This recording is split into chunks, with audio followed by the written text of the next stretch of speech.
Bonjour, 6 juillet 2017, une vidéo sur comment essayer de démolir mentalement, psychologiquement, politiquement les gauchistes. Une pratique suivie d'une partie théorique et explication de ce que c'est qu'un gauchiste. Alors les gauchistes, ce sont ces gens qui vous hurlent dessus, vous tapent dessus dès que vous dites quelque chose avec lequel ils ne sont pas d'accord. C'est des gens extrêmement violents qui, depuis maintenant, je crois, à peu près 30 ans, étouffent le débat, ça devient vraiment insupportable, d'autant plus que le pays est occupé à aller à la catastrophe. Donc les démolir, les affaiblir, serait une bonne chose. Donc je vous propose une façon de faire, individuelle. Il ne m'étonnerait pas qu'elle soit efficace. Je n'ai jamais essayé. Je ne peux pas vous dire, c'est de la théorie pure, mais je pense que ça peut être utile. Ou ça peut être efficace. Alors, le gauchiste, c'est la personne qui a quelques idées simples, simplettes, qui ne veut absolument pas en démordre et qui vous mord si vous n'êtes pas d'accord avec lui. Donc en gros, c'est j'aime l'Allemagne, je vomis la France, j'aime la finance sans le dire, je vomis le travail, j'aime les femmes sont supérieures aux hommes, les hommes sont des sous-hommes, les gens de couleur sont merveilleux, l'islam c'est merveilleux, le catholicisme est à vomir, les noirs sont géniaux, les blancs sont à vomir. C'est un ensemble de... Voilà, c'est à peu près ça, je crois, qu'ils portent. Les Français patriotes, c'est des ordures. Les blancs pauvres, les blancs sans diplôme, c'est vraiment des monstres, c'est des sous-hommes et des monstres. Voilà, je pense que j'ai fait à peu près le tour de leur idéologie de débile. Mais ça a beau être débile, ils ont dominé la société française intellectuellement ou idéologiquement pendant pas mal de temps.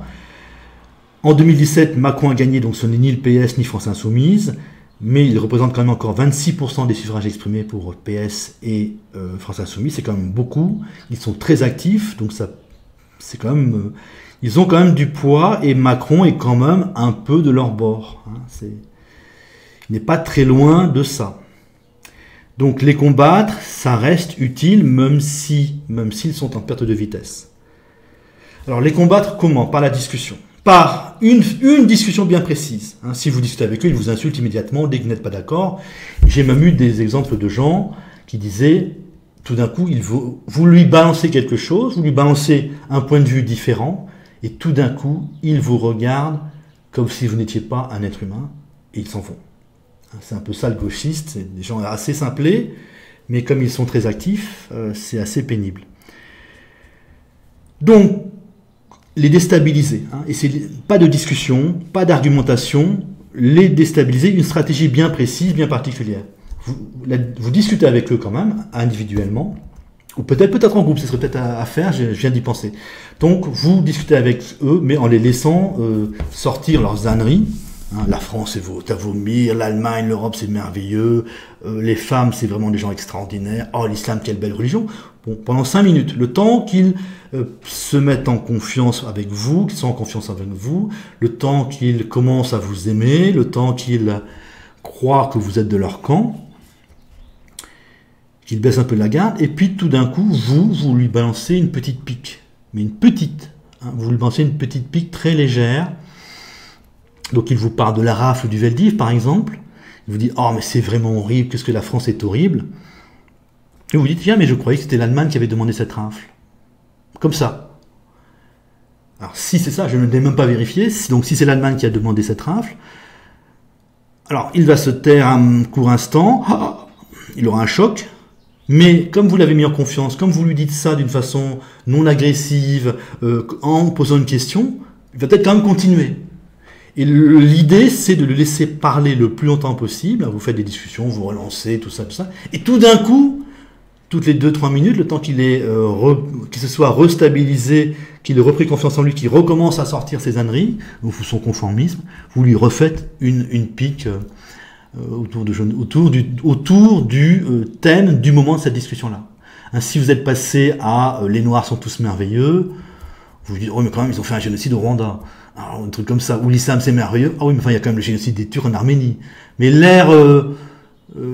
indélicat, vous ne lui rentrez pas dedans ouvertement, c'est presque, vous l'accompagnez et vous lui donnez un petit coup de poignard dans le dos à chaque fois, là, toutes les 2 ou 3 minutes.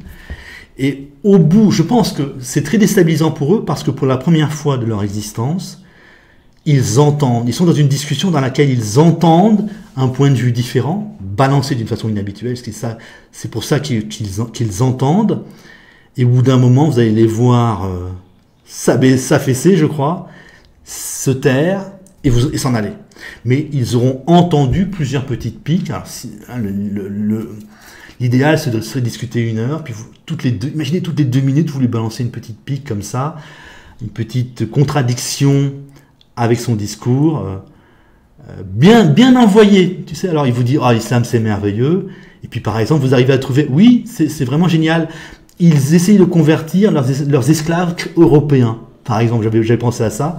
Donc, vous dites, oui, vous êtes d'accord avec lui, puis vous rappelez quand même subtilement que ces gros connards de musulmans pratiquaient quand même l'esclavage comme tout le monde. Et je pense que au bout d'1 heure, si vous tenez 1 heure avec lui, il sera lessivé, il sera sacrément démoli.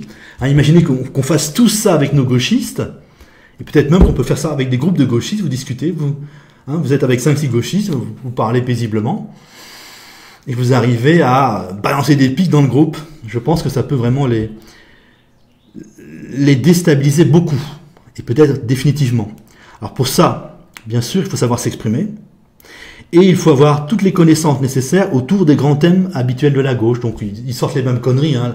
La Marseillaise, c'est un hymne raciste, alors même que le racisme n'existait pas au moment où la Marseillaise a été inventée. Donc les femmes, c'est merveilleux, les noirs, c'est merveilleux, les blancs, c'est à vomir, les français, c'est des sous-hommes, enfin tous les trucs habituels. Donc là, il faut que la France, c'est Vichy, donc il faut sachiez pas mal de choses autour de ces thèmes-là pour les balancer de façon délicate au bon moment.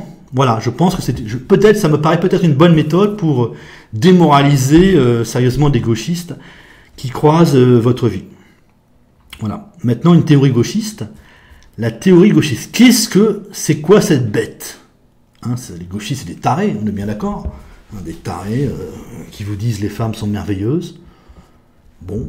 Pourquoi? Alors, ils vous insultent, vont vous répondre, c'est évident. Alors, c'est un français de type allemand. Hein, c'est un français, en gros, c'est porté par la mentalité occitane, on peut dire ça comme ça. Donc, c'est de Bordeaux, Toulouse, Lyon, aux Pyrénées, et jusqu'à Marseille-Perpignan, mais Marseille-Perpignan exclu. Donc, jusqu'au nord de Marseille-Perpignan. C'est cette mentalité-là qui, pour le moment, a choisi ce discours-là, hein, le discours les femmes sont supérieures aux hommes, les noirs sont supérieurs aux blancs, l'islam est une religion merveilleuse et le catholicisme est à vomir.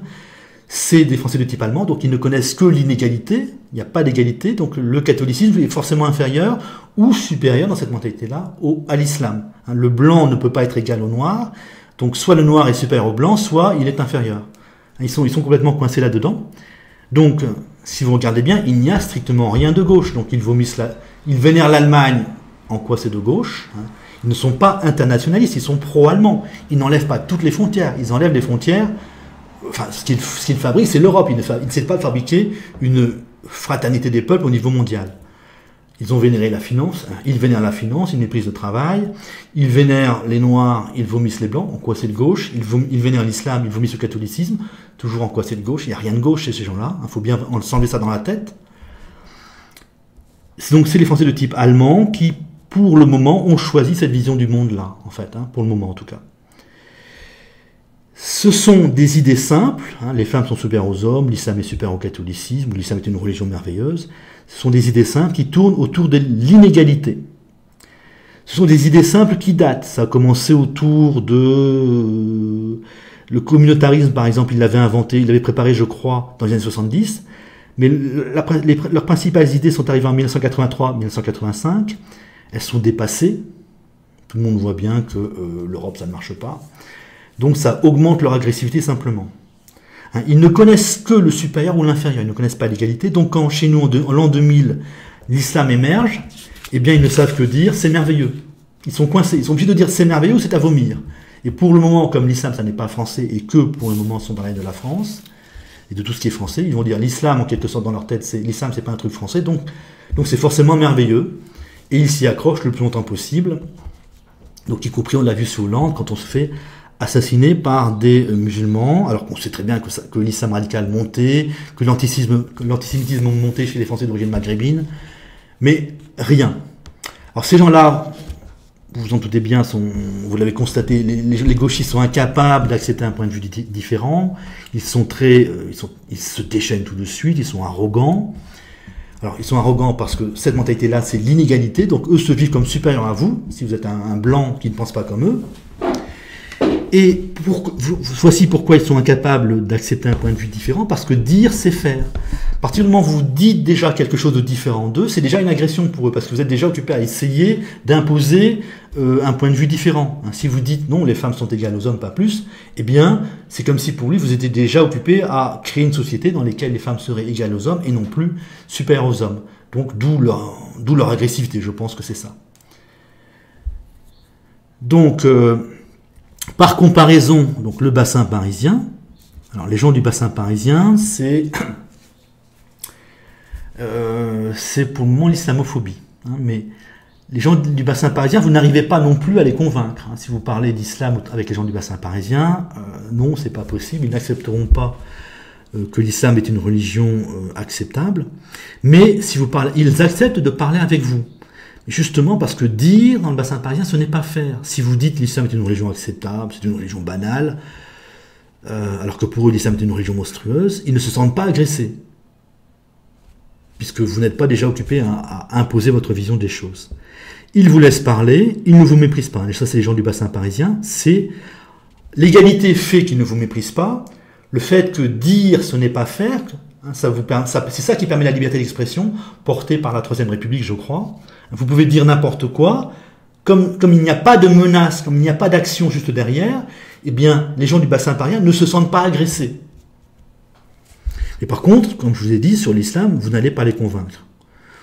Ou s'ils n'ont pas envie d'être convaincus, de toute façon, vous ne les convaincrez jamais. Voilà, le gauchiste, c'est le français de type allemand qui a choisi de dire que les femmes sont supérieures aux hommes, que l'islam vaut mieux que le catholicisme, ou que est bien parce qu'il n'est pas français. Pour le moment, ils ont décidé que tout ce qui était français était à vomir, tout ce qui n'était pas français était merveilleux. Et ça ne va pas plus loin, quoi. Si vous parlez, vous les agressez. Donc, alors l'exemple que j'avais trouvé, c'est pas un exemple enthousiasmant, c'est un point Godwin, c'est Adolf Hitler qui méprise, donc Adolf Hitler, un Allemand, qui vénérait assez les Anglais, qui méprisait les Russes. Il méprisait les Russes, donc il a été absolument incapable d'évaluer la force de l'armée russe, et ce sont les Russes qui se sont retrouvés à Berlin. Donc il y a un mépris absolu, il y a dans leur tête, c'est dans leur tête. Les gauchistes, il faut bien comprendre, tout ce qu'ils disent, c'est dans leur tête, c'est leur vision du monde. J'ai aussi un exemple intéressant, que j'ai lu il y a très longtemps, ça concernait les États-Unis, donc vous aviez les jeunes qui commençaient à être dans du politiquement correct, l'enseignant a voulu leur montrer un film détruisant ce politiquement correct, et les jeunes étaient là, les élèves étaient, les adolescents, enfin les jeunes universitaires, les jeunes élèves de l'université étaient là, devant l'écran, et ils ont fermé les yeux. C'est dans la tête. C'est dans la tête, et si on n'arrive pas à faire le lien avec la réalité, donc ça nous mène à la catastrophe. C'est un peu comme ça qu'il fonctionne. Voilà, salut.